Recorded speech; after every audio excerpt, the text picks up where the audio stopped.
Hi అండి, అందరికీ నమస్తే. Welcome to my channel Chaitu's world. ఈరోజు వ్లాగ్ ఏంటంటే చాలా సింపుల్గా దసరా ఫెస్టివల్ అయితే చేసుకున్నానండి. దానికి సంబంధించిన వ్లాగ్ అనమాట. ఈరోజు వ్లాగ్ వచ్చేసి పూజ గురించి తెలుసుకునే ముందు మనం ఫస్ట్ దసరా ఎందుకు సెలబ్రేట్ చేసుకుంటామో తెలుసుకుందామండి. పూర్వము మహిషాసురుడు అనే రాక్షసుడు ఘోరమైన తపస్సు చేసి త్రిమూర్తుల నుంచి ఒక వరం అయితే పొందుతాడండి. అదేంటంటే రాక్షసులు, దేవతలు, మానవులు ఎవరి నుంచి నాకు మరణం అనేది సంభవించకూడదు అని అయితే కోరుకుంటాడు. సో దానివల్ల ముల్లోకాలను పాలిస్తూ ఆయన చాలా ఘోరాల నేరాలు చేయడం వలన త్రిమూర్తులు ఆదిశక్తిని అయితే హెల్ప్ కోరుతారు. సో అప్పుడు ఆదిశక్తి దుర్గమ్మ అవతారంలో నవరాత్రులు అంటే 9 రాత్రులు యుద్ధం చేసి 10వ రోజున మహిషాసురుని అయితే వధిస్తుంది. సో అందువల్ల మనం దసరా అయితే సెలబ్రేట్ చేసుకుంటామండి. ఇక పూజ విషయంకి వచ్చేసరికి నేను నవరాత్రులు వండి దీపం పెట్టుకున్నానండి. పారాయణము ఇలాంటివన్నీ షోడశోపచారాలంట, పంచోపచారాలు ఇవన్నీ ఏం చేయలేదు. ఎందుకంటే నవరాత్రులు మనము కలశం పెట్టుకొని పీఠం ఇలాంటివన్నీ పెడితే చాలా నిష్ఠగా ఉండాలండి. కానీ పిల్లలు, మా హస్బెండ్ అలా ఉంటారని నాకైతే నమ్మకం లేదు. అందుకని నేను సాహసం చేయలేదండి. సో దసరా రోజు మాత్రం బాగా నిష్ఠగా పూజలు అయితే చేసుకుంటానండి.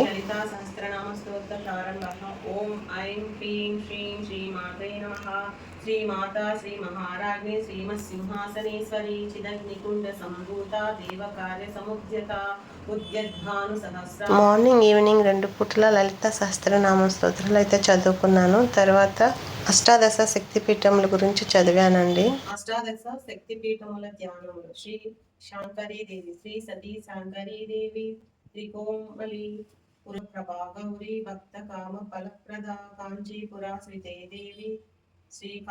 ఇప్పుడు మనం అష్టాదశ శక్తిపీఠముల గురించి తెలుసుకుందామండి. సతీదేవి శరీరం ముక్కలై 18 ప్రదేశాల్లో పడిందని మన పురాణాలలో తెలుపబడిందండి.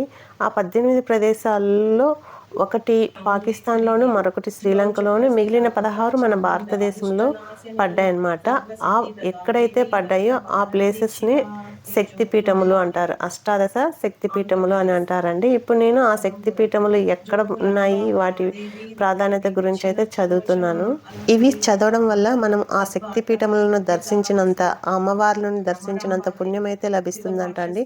అది ఈ దశమి రోజు చదవడం చాలా మంచిదంట. యాక్చువల్గా ఈ నవరాత్రుల్లోనూ మేము లలిత సహస్రనామాలు, ఈ అమ్మవారికి సంబంధించిన ఇలాంటి శ్లోకాలు, పాటలు చాలా అయితే పాడుకున్నామండి. చాలా అయితే చదవడం జరిగింది. ఇంకా ఎలా అంటే అమ్మవారి ప్రార్థనలో ఇంకా ఫుల్ లీనం అయిపోయామండి. నేనైతే కొన్ని పాటలు పాడుకునేటప్పుడు గూస్ బంప్స్ వచ్చాయి నాకైతే. చాలా బాగా అయితే సెలబ్రేట్ చేసుకున్నాము. లాస్ట్ రోజు అయితే దాండియా కూడా ఆడుకున్నామండి. అవి కూడా నేను షార్ట్స్లో అయితే యాడ్ చేస్తాను చూడండి. సో ఫైనల్గా పూజ అయితే అయిపోయిందండి. ఇప్పుడు ఫైనల్గా కొబ్బరికాయ అయితే కొట్టి హారతిస్తున్నాను అమ్మవారికి. దీని తర్వాత కిందకి వెళ్ళి కార్కి, వెహికల్స్కి అయితే నేను దిష్టి తీసి పూజ చేసుకోవాలి. యాక్చువల్గా క్యాంటీన్కి వెళ్ళి అక్కడ ఉన్న అన్ని మిషన్స్కి, ఆటోస్కి, వెహికల్స్ అన్నిటికీ అయితే పూజ చేసుకొని దిష్టి తీసేయాలి అనుకున్నాను. బట్ మా హస్బెండ్ ఊరికి వెళ్ళారు సడన్గా. సో దానివల్ల కుదరలేదు అనమాట. ఎవ్రీ ఇయర్ నేనైతే మా క్యాంటీన్కి వెళ్తానండి. దసరా రోజు వెళ్ళి ఆయుధ పూజ అంటారు కదా, అందుకని నేను మొత్తం మిషన్స్కి అన్నిటికీ పూజ చేసి దిష్టి తీసి వర్కర్స్కి అందరికీ స్వీట్స్ అయితే ఇచ్చేదాన్ని. బట్ ఈసారి ఇద్దాము అని అనుకున్నాను. మా హస్బెండ్ లేరు. పైగా మా అబ్బాయి పెద్దోడు 10th క్లాస్ అవ్వడం వల్ల ఇంకా ఆయనకి ట్యూషన్స్ ఇవి అవి ఉన్నాయన్నమాట. ఇంకా అక్కడికి ఇక్కడికి ఒకదాన్ని తిరగలేక ఇంకా డ్రాప్ అయిపోయాను ఇయర్. సో ఇప్పుడైతే కిందనే కారు, స్కూటీస్ 2 ఉన్నాయి.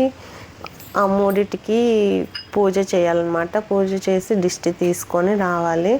సో దానికి ఏమేం కావాలో ప్రిపరేషన్ అయితే చేసుకుంటున్నాను. యాక్చువల్గా మా హస్బెండ్ లేరు, పూలమాల కూడా తేయలేదు. నేను బయటకు వెళ్ళలేదు అనమాట, కొంచెం బిజీగా ఉండి. క్యాంటీన్లో పూలు ఉంటే అవి తెప్పించి ఆ చేతులతోనే మాలలు వేసాను అనమాట. సో ఇదిగోండి ఫైనల్గా అయితే అన్ని పట్టుకొని కిందికి వెళ్తున్నాను. చాలా సింపుల్గా అయితే చేసుకున్నానండి ఈ ఇయర్ దసరా. నేను ఎవ్రీ ఇయర్ చాలా హడావిడిగా అయితే ఉండేది. ఎందుకంటే మా కంపెనీస్ దగ్గరికి వెళ్ళేదాన్ని కదా, అక్కడ వర్కర్స్తో చాలా సరదాగా అయితే గడిపేసేదాన్ని. ఫుల్ బిజీగా హడావిడిగా ఉండేది మామూలుగా దసరా నాకు, విజయదశమి రోజు అయితే. సో ఈసారి మాత్రం కొంచెం సింపుల్గానే చేసుకున్నాను. పిల్లలు, నేను అంతే. చూడండి, ఈ వెహికల్కి అయితే నేను పూజ చేస్తుంటే మా చిన్నోడు నేను గంధం కొడతాను, నేను బొట్టు పెడతాను అని నాకు పోటీ అనమాట. నువ్వు వీడియో తీనానా అని చెప్పాను. పెద్దోడేమో నేను తీయడా నువ్వే తీయి అంటాడు. అంటే పెద్దోడి కన్నా చిన్నోడే బాగా వీడియోస్ అవి తీస్తాడు అనమాట. నీట్గా క్లీన్గా తీస్తాడు. సో యాక్చువల్గా కార్ స్టార్టింగ్లో ఉందండి. సో స్టార్టింగ్లో పెట్టి మనం పూజ చేసుకోవాలన్నమాట కార్కి. సో యాక్చువల్గా నీట్గా క్లీన్ చేయించి ఇక్కడ ఒక కార్నర్లో అయితే పెట్టానండి, మా పార్కింగ్లో కాకుండా కార్నర్లో పెట్టి ఆరుని కొంచెం అంటే వెట్గా ఉంది కదా, ఇదంతా తడి ఆరుని అనేసి పైకి వెళ్ళి వచ్చేసరికి అని వర్షం అయితే పడిందండి. సో దానివల్ల మళ్ళీ తడిచిపోయింది. మళ్ళీ తుడుచుకొని మళ్ళీ పూజ చేస్తున్నాము. చూస్తున్నారు కదా, నేనేమో వైట్ శారీ కట్టుకున్నాను ఇవాళ. సో కింద బురదగా ఉందన్నమాట. తిరుగుతుంటే అటు ఇటు కొంచెం అనీజీగా అయితే ఉంది. పసుపుతో ఏదో ఉంటుంది కదా అది. మా వాడు చూడండి గంధంతో పసుపుతో పెద్దగా వేయమ్మా, ఓము స్వస్తిక్కు అని చెప్తున్నాడండి. ఏంటి చిన్నగా సింపుల్గా వేస్తున్నావు, నాకు ఇవి నేను గీస్తాను అంటున్నాడండి. వద్దురా, ఇదేం డ్రాయింగ్ బుక్ కదా ఇష్టం వచ్చినట్టు గీకడానికి అని చెప్తున్నాను నేను. మీకు ఒక విషయం అయితే చెప్పాలనుకుంటున్నానండి. అదేంటంటే దసరా పండుగకు ఆ పేరు ఎలా వచ్చిందో చెప్తాను. దశహర అనే సంస్కృత పదం క్రమంగా దసరాగా మారిందండి. మనలోని 10 అవగుణాలను హరించేది ఈ దసరా పండుగ. కామం, క్రోధం, లోభం, మోహం, అహంకారం, ఈర్ష, ద్వేషం, పగ, స్వార్థం, సోమరితనం, ఈ 10 దుర్గుణాలపై విజయం సాధించే శక్తినిచ్చేది కనుక దీనిని విజయదశమి అని కూడా అంటారండి. సో ఈ విజయదశమి ఆశ్వీజ మాసంలో హస్త నక్షత్రంతో కూడుకున్న పాడ్యం రోజున స్టార్ట్ అయ్యి దశమి లేదా నవమి రోజున శ్రావణ నక్షత్రం ఉంటే శమీ వృక్ష పూజ చేసుకొని నవరాత్రులను అయితే ముగిస్తారండి. ఇవి ఒక్కొక్కసారి తిథులు అటు ఇటుగా మారినప్పుడు 11 రోజులుగా అలా కూడా వస్తుందన్నమాట. సో అలాగే ఈ ఇయర్ మనకి ఈసారి నవరాత్రులు రాకుండా మనకి 11 రోజులు వచ్చిందనమాట విజయదశమి. అంటే 9 రోజులు కాకుండా 11 రోజులు ఈసారి విజయదశమి వచ్చిందండి. 11 రోజు వచ్చిందనమాట మనకి విజయదశమి. సో ఇదిగోండి చూడండి, మావాడు ఫైనల్గా వాడు అనుకున్నదే సాధించాడు. డ్రాయింగ్ అంతా వేసేసాడు చూడండి. కార్ మీద డిజైన్స్ అన్నీ ఆయనే వేసాడు, నేను వేయలేదండి. సో లాస్ట్కి ఆయన అనుకున్నదే సాధించాడు అనమాట. చూసారు కదా, ఇందాక గంధము ప్రతి చోట కొట్టాడండి. ఎక్కడ కానీ గ్యాప్ అనేది ఇవ్వలేదు. టైర్స్కి మాత్రమే కొట్టినానా, సైడ్లో కొద్ది కొట్టా అంటే ప్రతి చోట ఎక్కడ మిస్ అవ్వకుండా కొట్టాడండి. ఓము, స్వస్తిక్ ఇవి రాసి వాటికి కింద మళ్ళీ డిజైన్స్ అటు జిగ్జాగ్ చేసి డాట్స్ పెట్టి అలా అంతా చేశాడు. సో మళ్ళీ రేపు వచ్చి నువ్వే క్లీన్ చేయి ఇదంతా అని చెప్పానండి. ఈరోజు క్లీన్ చేయకూడదు కదా. సో ఇది అండి ఫైనల్గా మా వెహికల్స్ పూజ అంతా అయిపోయింది.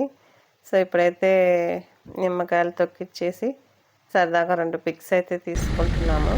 మా పిల్లలు చూడండి ప్రతిదానికి పోటీ ఉంటుంది ఇద్దరికి. ఇలాగే చదువులో పోటీ పడను నాన్న అని చెప్తుంటాను, అందులో మాత్రం పోటీ పడరు. ఇద్దరూ వైట్ స్కూటీనే స్టార్ట్ చేయాలని అనమాట గొడవ. ఎందుకంటే బ్లూ స్కూటీకి వాటర్ వేసేసారు క్లీన్ చేసేటప్పుడు, దానివల్ల స్టార్ట్ అవ్వలేదండి. చిన్నోడు కాసేపు యుద్ధం చేశాడు, దాంతో ఇంకా అవ్వట్లేదు అని మళ్ళీ నేనే వెళ్ళి స్టార్ట్ చేసి నిమ్మకాయలు అయితే తొక్కిచ్చేసాను. సో ఇంక తీసుకెళ్ళి అక్కడ పెట్టాను పార్కింగ్లో అని చెప్పాను. సో ఇదే అండి ఇవాల్టి వీడియో. అయితే మేము దసరా పండుగ ఎలా అయితే సెలబ్రేట్ చేసుకున్నామో, మీరు ఎలా సెలబ్రేట్ చేసుకున్నారు దసరా పండుగని నా కామెంట్ రూపంలో అయితే చెప్పండి, కామెంట్ చేయండి. మీలో ఎవరైనా నా ఛానల్ని ఫస్ట్ టైం చూస్తున్నట్లయితే ప్లీజ్ లైక్ చేయండి, షేర్ చేయండి, సబ్స్క్రైబ్ చేసుకోవడం మాత్రం అస్సలు మిస్ అవ్వద్దు. Thank you for watching. We will meet next video. Until then bye bye.